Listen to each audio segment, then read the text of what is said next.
Hello, everybody, and welcome back to another episode of the Piano Pod. I am Eric Hunter. I'm Yukimi Song. And I'm Clara Zhang. If you are just joining us for the first time, the Piano Pod is now a bi-monthly podcast where we interview some of the brightest talents in the industry. Each episode features a guest speaker who's making bold new innovations that have the potential to change the way we think about piano or even music in general. Today, our guest speaker is Andrew Ingkavet, piano teacher, entrepreneur, and the creator of the revolutionary new Musicolor Method. Andrew, thank you for joining us today. Thank you so much. Thank you. Yay. Thank you guys. Great to see you all on this cold, blustery day here in New York City. Yes. Yeah, exactly. it is Very cold, brutal for sure. outside. Oh Mhm. my goodness. So, Andrew, we're going to get into the details in a little bit, but just very briefly, what is the Musicolor Method? What's it about? Musicolor Method is all about giving more access to more kids' music. So it's an adaptive, inclusive, and fun curriculum. And we started this in my living room, just me and my son, when he started asking for lessons. And I didn't realize that there was kind of a gap in music education at the time, where there was really nothing I could find for a pre-literate kid to learn music and enjoy music, except for, you have the clap along, sing along kind of things. But he got bored of that really fast. So this became a homeschooling project that has now been shared with the world. That's fantastic. And so, how does the color portion come into it? So color is being used as educational scaffolding. So what I mean by that is that we directly label what we want our kids to do. So it's putting colors on even our fingertips with washable markers, colors on the keys, and then color notation that looks like colored blocks. So then it becomes as easy as a color matching game, which any 3-4-year-old can do. And you don't have to actually say, oh, this is a C and it's below the staff and it's got this little line through it and this is called the clef. And it's like, what? This is very simple. You see the red thing is the red key and you have a red finger. How many times do we have the red box on the page? Oh, there's 5. That means you play it 5 times. Oh, I get it. We can keep going really fast. And then we just steer them because they have their own motivation now to practice and they can keep going. And it's much easier to steer a body in motion than one that is completely stalled, right? Yes. Yeah, Absolutely. well, I want to ask Andrew. So before you created this color method, which I think it's just incredible, when you were looking for a teacher or a method for your three-year-old son, right? In the beginning, Yeah. what So, did you discover or did not discover in terms of like Oh. method books? yeah. Bit about it? So first of all, I live in Park Slope, Brooklyn, which is a very child-friendly neighborhood. Right. So I figured there's got to be child services here. People have probably had the same need. So I started just asking other teachers, can I sign up? I even met with some famous pianists who were like, oh, we don't take anybody until we're, teenagers. The higher the level the pianist, it seems like the higher the level the student they want. So I had gone to school to be a music teacher back at NYU. I actually had a scholar in education scholarship, but I never made it my focus. So it was just like kind of like telling me life was tired of telling me to go back and be a teacher. And this was a great activity to bond with my son as well. So For sure. I started looking in the Brooklyn Public Library. They have a massive collection. Oh, I remember that. It's beautiful. Too bad we can't get there right now. That's right. But so there's tons of method books. There's also tons of scores if you're ever looking for obscure scores. Yep.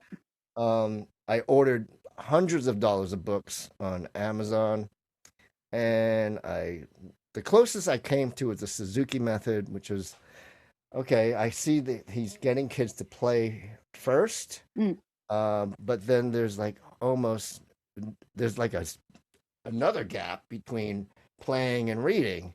So I was like, Right. okay, I can try to bridge that. And that's when I started playing around with color, because I had spent 10 years as a information user experience designer doing websites for American Express, Wow. Manhattan Bank, all these. So, in that world, Right. when you're looking at a screen, where you put a button means something, right? sure. Everything has a reason to be. There's real estate on the screen. It's the same thing on the page. Everything on the page has to have a reason to be there. Otherwise, why put it there? Mm. And what I realized from the world of UX design, the more concrete you can have a single audience, the more clear your message can be. Mm. So what my big epiphany was looking at these method books, most of these method books had 3 audiences on the same page. It was like notes for the teacher, I see. notes for the parent, and then Right. something for the student. And even just yesterday, I would have a 6-year-old came over, socially distanced, masked lesson, Yeah. and I begged the parent to please bring her in because I'm having a hard time with a 6-year-old over the screen, Mm. And I'm showing her a lesson book. I'm not going to mention names, and it's a great one. I use it for a lot of students. And she's looking at the page, and there's a teacher's duet in there. She's like, "Oh, what the heck is that? I don't know what that is." Well, Yeah, I'm they like, get intimidated by those. yeah. Right. Yeah. And she's just like, "I don't want to do that." Like, I see. yeah. So that is a big problem. I can understand why publishers do that. It's the cost of paper and shipping is very expensive, Right. which is also what I discovered when I started making method books myself, and I really wanted to stick to this. Okay, 1 page is for the parent or Right. the teacher, and 1 page is for the kid. And then I'm like, oh my god, I can't fit any more songs because the cost is going to be just ridiculous. It's going to be like $50 for my book. Right. Yeah. That's interesting. You know what, Clara, let me interrupt. Yeah, So go ahead. I'm just curious because you just mentioned experiences at American Express or whatever, and then you have this music educational background at NYU. So please tell us about your background. It seems like you have many interesting experiences in the past. So just It's been a lifetime trying to figure out how to explain. The best I've come up with is that I've had a wide-angled career path with a lot of interests, a lot of parallel paths. So I went to NYU with a double major in music education and jazz performance. I am not really a jazz guy. I was a rock maniac. I had hair down to my waist. I was a heavy Oh my metal gosh. dude, playing guitar. So, but I realized I wanted to learn jazz because, those guys can play anything. And I did learn a ton. So at the end of the day, I ended up getting very involved with the music business in New York City and interning at some amazing places, eventually working on the marketing team that brought you artists like Guns N' Roses, Tracy Chapman we did, who's Wow. now, we did Anthrax, Megadeth, all these really That's pretty cool. toxic That's really sounding cool. bands. Oh my gosh. My first day on the job was going to Metallica backstage, and I was like, "Oh my god!" Wow. Yeah, you can ask my wife about our first date at Metallica. Oh yeah, I want to hear that story. She had a headache. And I remember you even worked in Hong Kong for a while, right? And Yes, so that led me to actually at that job. I've always been kind of self-starting, and I started learning how to use desktop publishing software. And one of my bosses was one of the first Mac guys in New York Wow. City. So I became the editor of this newsletter that then published our research on heavy metal Wow. to MTV's Headbangers Ball. Oh, okay. And that's when I started hanging out with the MTV folks, and I started writing scripts for them And then I said to them, hey, you know what? I should actually be hosting the show. I'm writing the scripts. And long story short, it turned into me becoming one of the first VJs when they launched in Asia. And they moved me to Hong Kong. So I spent 5 years in Hong Kong, only one as a VJ, but then I was doing other things. I started film scoring while I was there. I started Wow. doing things with the Mac users group and getting into technology. Mm. That's when we started an internet marketing business, which led me That's into very that world. So Mm. it's always Yeah, yeah. been lots of things going on. I've also been an actor off Broadway with the Panthers and Rep. Wow, Oh, I you didn't know about so that. much Yeah, experience. I was in some independent movies and stuff. Yeah, it's a lot of things going on. But Mm. I And think at the end of the day, my real uh, reason for being is teaching, and Mhm. it took me all those years to have my son say, why don't you teach me? See, that's very important too, right? We have Yeah. children, so we Yes, sometimes get inspired. I mean, changed my life for the better. that's and really amazing. Great.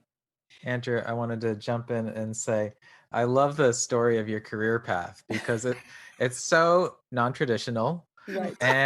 but every bit of it, has a role to play, right? And Yeah. and that's why I love this method so much because, coming from this diverse background that is very non-traditional, you were able to just step into the piano world and see what was out there and see kind of obvious gaps that I think a lot of us have recognized and felt for some time. Um, I wanted to show everybody what you're talking about before. This is the first volume. I don't know if this is an older edition. Have you put out a new one since then? I keep updating minor tweaks. Okay. So that's still valid. Yeah. Okay, so I've been using this with my son, who's 5.5, and just to give an example of what you're talking about, um, like here's the first piece in the book, and for anybody who's watching this on video, you can see it. Of course, for audio, I'll describe it, but basically, you have the piece laid out in colored blocks, and the title, and a single illustration, and that's it. There's no extra information to confuse the young student. And then on the preceding page, you have the instructions Mm. for the parent or the teacher. So when you talk about, graphic interface and the layout and how much of a difference that makes in the way we absorb the information, I mean, it's important at any age, but particularly for young kids. So Mm-hmm. I've had some feedback where people felt like they didn't get to the reading on the staff fast enough. Mm. And there is a definite reason for that because they're just not ready. I mean, the original age group that I wrote this curriculum for Mm. was somewhere between 3 and 6 years old. Most of those kids are just not ready to think abstractly like that. So it really depends on how old your student is. And also if they're, obviously if they're a prodigy, some gifted Mozart, they can probably jump ahead, right? Right. But yeah, most kids, if it's too hard, they hit this hill of like, oh, it's too hard. I don't want to do this. And then they quit. And that's what we're trying to combat. We're trying to get them to like, this is fun. Every time you come, it's a win. And every time you go home, you know exactly what to do without anyone sitting with you. And then you can keep them for years and years and years. Most of my students at Park Slope Music Lessons in my school stay with us 5, 10, even 15 years. So my son, as I told you, was the student number 1. Wow. He's now 18, and he's at Brown University. So he's no longer our student. But that's been a nice long ride. So for me, this method is relatively new, right? I heard about this, recently, and I want to know what does this color come into? Like, I mean, like the very specific, how does it work exactly? Each color represent a different key. That's how. I just put this rainbow on the keys. The only difference I made was I tried to make it from a UX perspective. I tried to make it a little bit easier to see the difference between like purple and indigo or things like that. So I put gray as one of the colors in I there. see. And so as we start, kids start to associate, okay, C is red. Right. So they can start using that as their visual language to compose immediately. And then, and when I learned solfege, I always thought of movable do. Mm-mm. Oh, actually, let me ask you guys, what is it for you, movable or fixed? Fixed. Fixed. Fixed. I had to learn both Interesting. because of the way So it's called. I just said, who would ever want fixed? That's crazy, right? Because I don't know. I always thought movable just made more sense to me. It's do, re, mi, fa, so, and I just move it around. But then as I started talking to more people, and then I started noticing my students, they're constantly fixating red is do and do is C. Yeah. And that just makes it easier. So I started asking some of the best sight readers I know, who teachers in my studio, my music director at the church, who's an amazing sight reader. And they said, oh, it's fixed. I was like, I said, why fixed? And they were like, because how can you not have fixed for 20th century music? There is no do. You don't even know what do is, right? I was like, oh, that totally makes sense. But then it also just makes sense for the kids too now, because I can always sing do, D, re, mi. Right. And then they know exactly what I'm talking about, right? I see. So color becomes kind of the substitute for the note. But then in your question about keys and phrases, I actually used to use quite a bit this translucent colored tape. Oh, wow. And I've started, so for the more advanced kids who start getting onto the staff, Right. I like to show them patterns right away. So we look at a pattern, say we see the first phrase in the A section, say, look at this. And I'll just use any color, Right. But then I'll say, where do you see that phrase again? And we like translucent colored tape. It's like a highlighter, basically. I put it there. And I'm like, oh my God, look at that. A section, or this is A1, right? Why? Because it's by just having these big blocks of color, you've now organized patterns into chunks, and that's all about this pattern recognition that we do. That has been super successful with. That's really clever. Andrea, I wanted to ask you, I know Yukimi has some questions she wants to ask you about the business of Musicolor and promoting the method. But before we get to that, you mentioned scaffolding earlier. And I wanted you to talk more about that concept, because that was something that I learned about when I was in graduate school too. And I think it's a really important concept for teaching. And also it ties into kind of your philosophy about the method itself. So I was wondering if you could speak a little bit about those. Yeah, great question. My wife is she went to Teachers College, Columbia Teachers College, for early childhood psychology, developmental psychology. So she's always teaching me these terms and things like that. That's where I got it too. Yeah. You went to Teachers College, right? I went to TC, yeah. Oh, Yeah, fantastic place. It is. So scaffolding is if you think about the buildings that are being built, they always build like a little structure on the outside to help them get the stuff up there, right? So that's kind of a scaffolding. It's kind of a helping tool that is temporary and is then taken away. I think about it like when we were teaching Alejandro, my son, to ride a bike. There was super expensive wooden bikes around there, out on the market, handmade from Netherlands for $500, no pedals, very low to the ground. And I saw that and I was like, oh my God, that is a brilliant use of scaffolding, because basically you're getting them to focus only on balance first, and then they can do the pedaling later, right? Once they have the balance. So it's the same thing I've applied. It's like, this is the balance bike method to teaching music on the piano. So first we get them playing, and then we get them to start recognizing more abstract concepts, and then we start teaching them how to read. So it's more like a language. you don't teach kids, grammar in the first language when they're learning a foreign language. Yes. Yes. You're listening, you're speaking back, you're telling stories, and then later on you're like, oh, that's what the word looks like, or that's how I write it. And there's always a difference in playing level and reading level, or speaking level and reading level, right? So it's much more akin to a language. So scaffolding is different than some people think of crutches, right? Even though crutches can be temporary, right?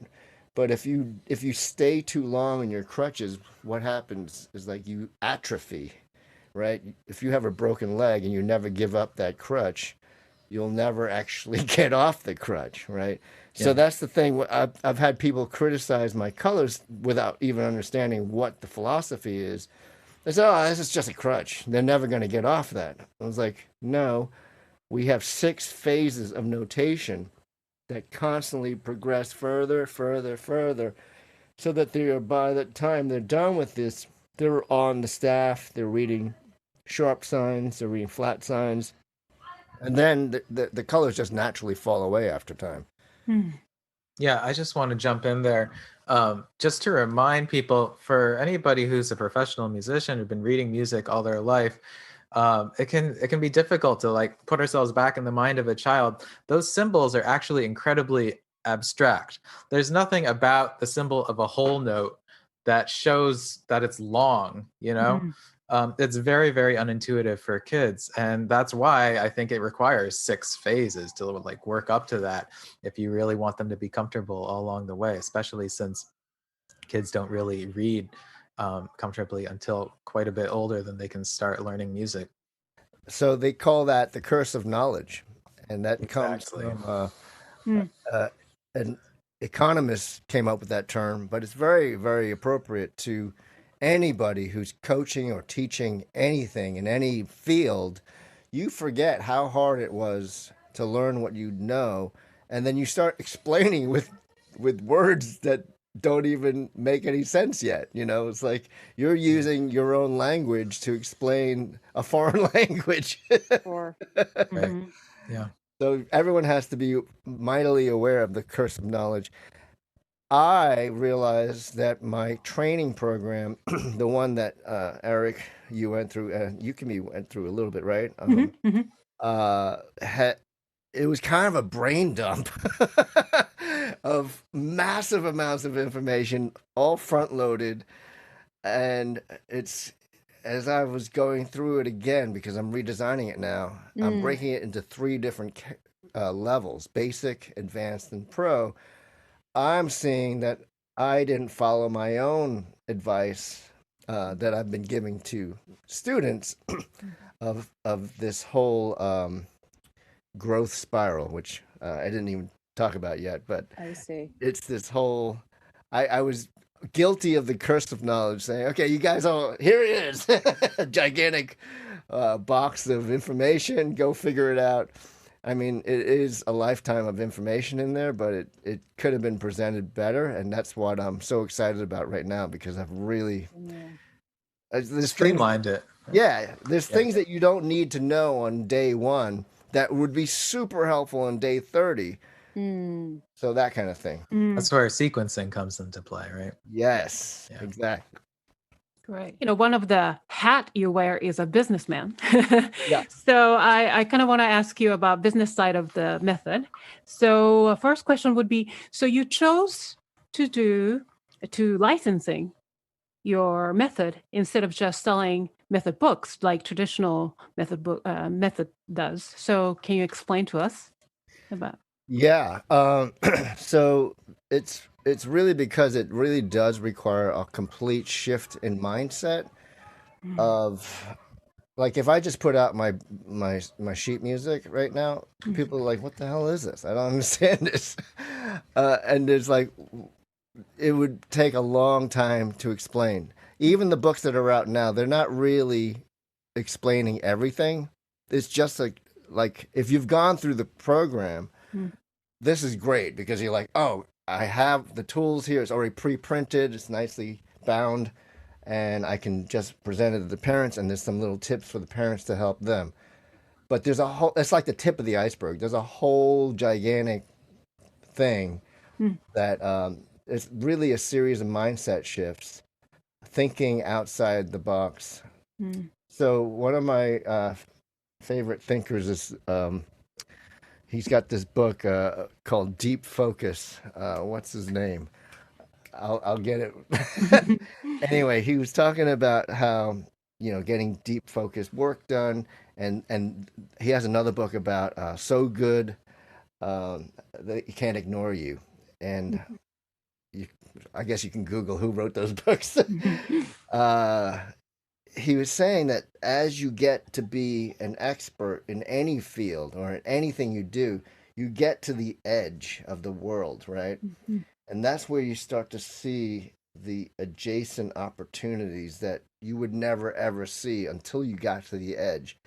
And I feel fortunate that I've gotten to the edge in many different worlds. Mm. So then I could actually say, oh my God, that idea and that idea, they've never been combined before. Let me pull those in. Mm. And that has helped me see a lot of business opportunities that were not available before. Um, Plus, I've taken a lot of training, Mm. coaching, and training. One of my mentors calls it going through the process of putting on the green glasses. Like all of a sudden, you see opportunity everywhere that you never saw before. It's like, Oh, yeah. yeah. By the way, I think that author was Cal Newport. Is that right? Yes, Cal Newport. Mm. Yes, fantastic. Um, that guy is brilliant and incredibly productive. He writes books as he's still a professor somewhere, and yeah, one of my favorite guys. It seems like you're selling your textbooks or the method books on Amazon, but you prefer that, you know, teachers would get training from your method Yeah, to. actually, that's Mhm. an announcement that I'm going to make here publicly that those books are not going to be on Amazon for long. They're Oh. going to be pulled because there's a uh, I'm going to have them only for licensed teachers through my website, and you Mm. can buy them in bulk at a discounted rate. The other thing is that there is another opportunity for parents out there that's coming. I can't announce yet. Okay. Sounds Okay. exciting. Yes. Great. So, how many countries you've reached out? Do you know? Oh, Mhm. that's it's really hard to tell. Mm. Because using Amazon's distribution network was really surprising, and how many people just discovered me without me ever even knowing. About a year ago, I woke up and found in my inbox an article from the Telegraph UK. There was a whole profile on me, and I was like, "What the?" I was like, "How did this happen?" Oh, And wow. I reached out to the author via Twitter, and she was like, "Oh, thank you so much. I really appreciate the books, and I Mm. actually did this with my kids." And she wrote about it. Mhm. And Wonderful. I also have a Spanish version of my first book, and that has been selling really well, actually, in Mexico and South America.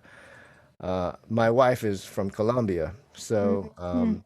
we we I had a lot of help in translation. Yes. Oh, great. Plus, one of my teachers helped me a lot too. Right. So Amazon was part of the marketing strategy, I guess, but marketing is a whole another, you know, ball game, even in business.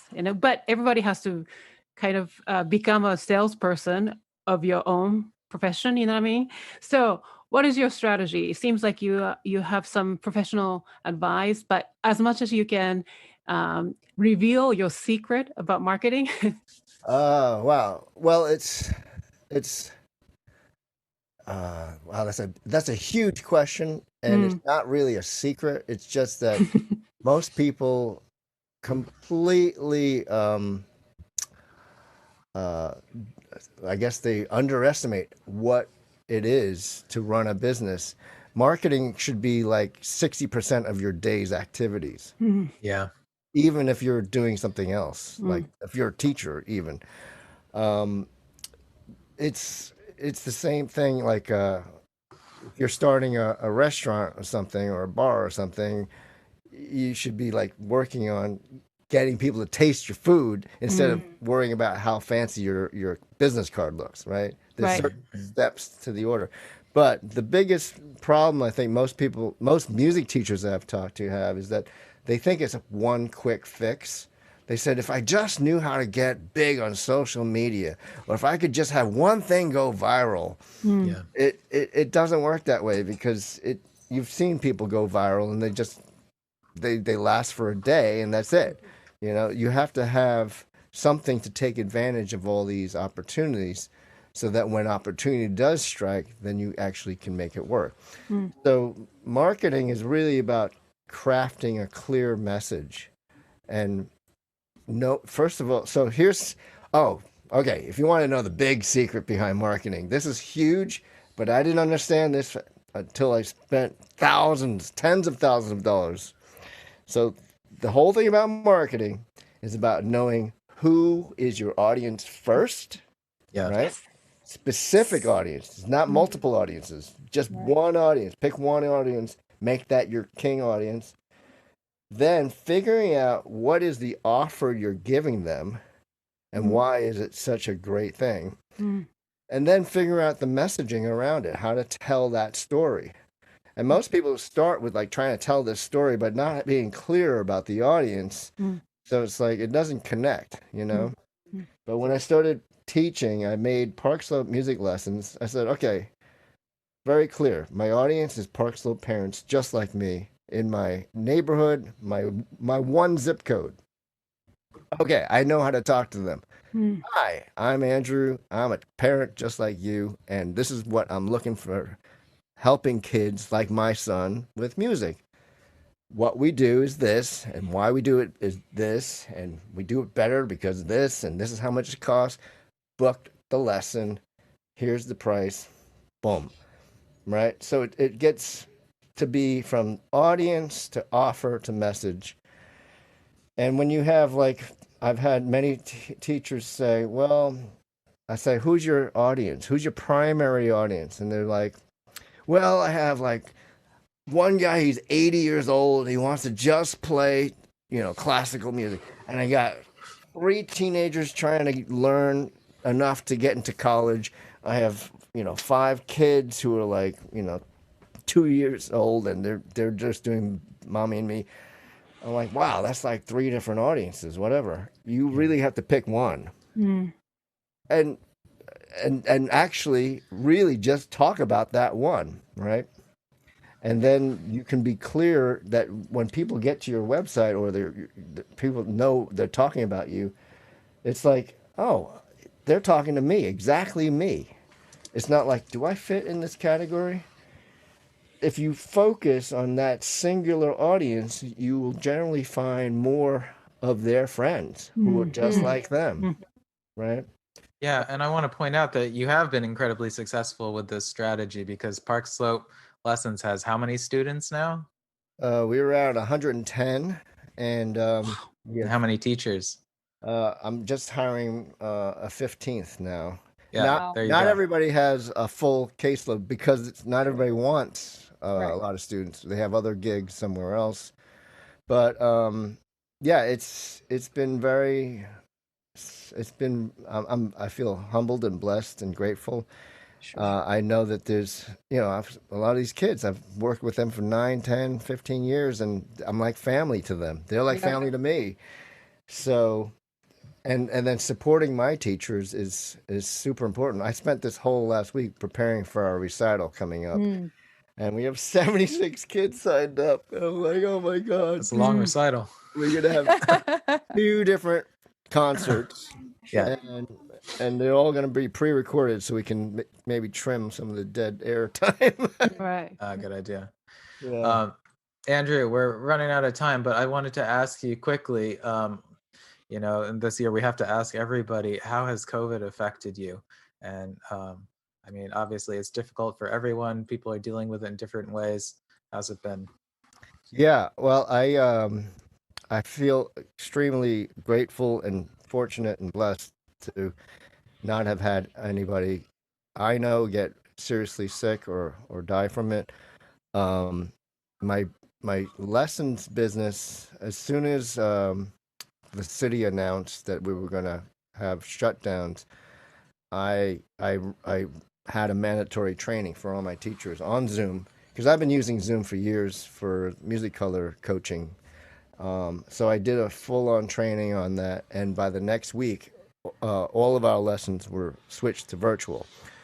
We did lose maybe in the first month we went down about 30%, and then we jumped back up to maybe 15% lower, and now I looked at the end of the year, we're really just down 5% overall total. Wow. Wow, That's great. I'm very lucky and feel very fortunate, but also I think we were prepared for this, because my school is a virtual school, in that I send teachers to students' homes, and they have a very strong bond with these people. These teachers and students are very bonded. So moving to a virtual thing feels like, oh, okay, I see you, I know you, right? Yeah. So it's a little easier than, I know there's some of those big schools that are once a week in a giant room, and with a group class, it's a little harder. Yeah, certainly group classes for sure. If you had one piece of advice for music teachers, piano teachers, what would your most important piece of advice be for them? Besides buy your method, of course. And wear the shirt. I would say listen to all kinds of music. I can't stress that enough. There's so many music teachers who are so fundamentalist almost, and purists. And it's like, oh, nothing but Bach for me. or we only do 17th century piano concertos, whatever. I listen to all kinds of music, and I love teaching everything from the Guinea Pig Olympics That's so funny. to Metallica, to Van Halen. When Van Halen died, I was showing some of my students some cool riffs, and then Beethoven, Bach, of course, and all the masters.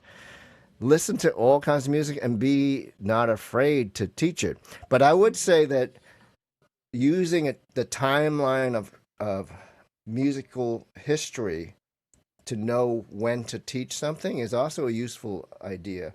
Like, young kids need to have consonant sounding things from the classical and Baroque period. If you jump too far ahead and you're doing Debussy and all these heavy colored 13ths and 11ths, it just doesn't make sense. And the same thing from blues to rock to jazz, that kind of thing. Yeah. Well, I think that's great advice. I mean, certainly we never know what kind of music we're going to be called on to teach in order to be able to connect with the student. So True. I completely agree with you. Even if it's the Guinea Pig Olympics. We have to check it out. Maybe do a concert on that. Where can we obtain information and inquiry of your method? So if we go to my website, it's a new website. It's www.musicolormethod.com, and that's with one C in there. So music, and it's MUSICOLOR method, no space.com. And I'm going to actually create a coupon code for your nice. audience. Oh, wow. Piano Pod 21.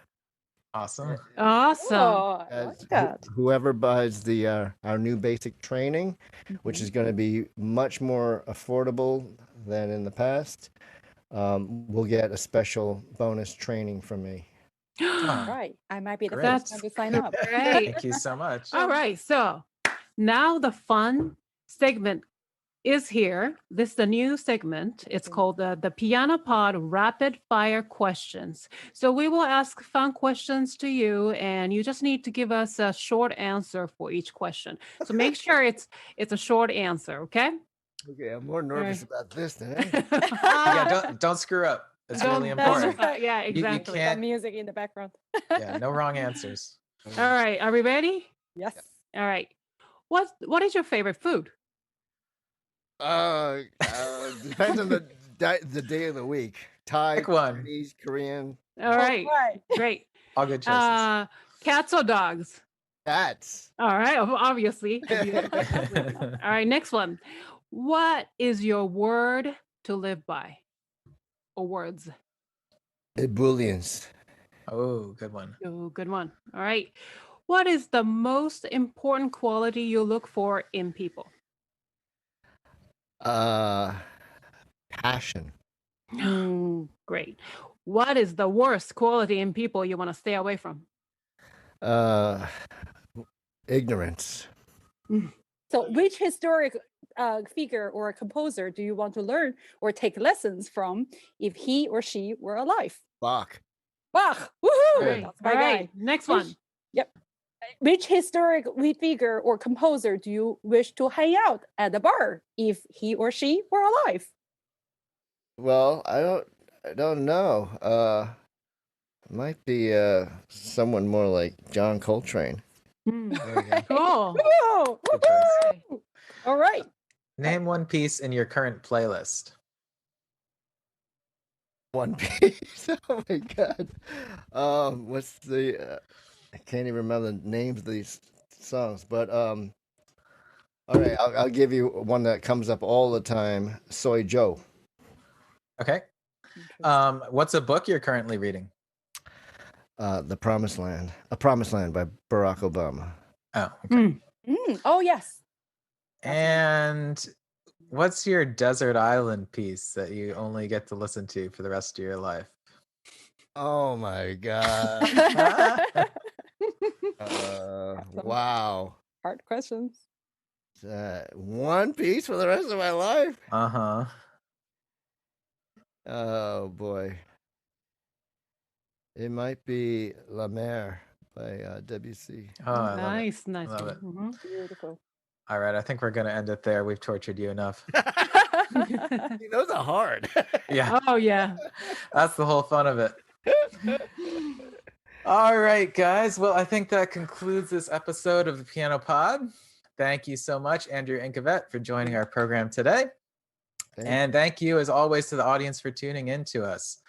We want to remind you guys that the Musicolor Method is available on Andrew's website, which is musicolor.com. The link will be in the description. If you enjoyed today's episode, please rate and review on whatever podcasting platform you use. If you're watching it from YouTube, please hit the thumbs up button and be sure to subscribe to our channel. You can also find us on Facebook, Twitter, Instagram, and LinkedIn. The links are in the description below. If you have feedback for us, please leave it in the comments or DM us via social media, or you can also email us at thepianopodnyc@gmail.com. All right. Hope to see you for the next episode of the Piano Pod. Bye, everybody. everyone. Thank you. Bye. Bye. Thanks, guys. Thank you, Andrew.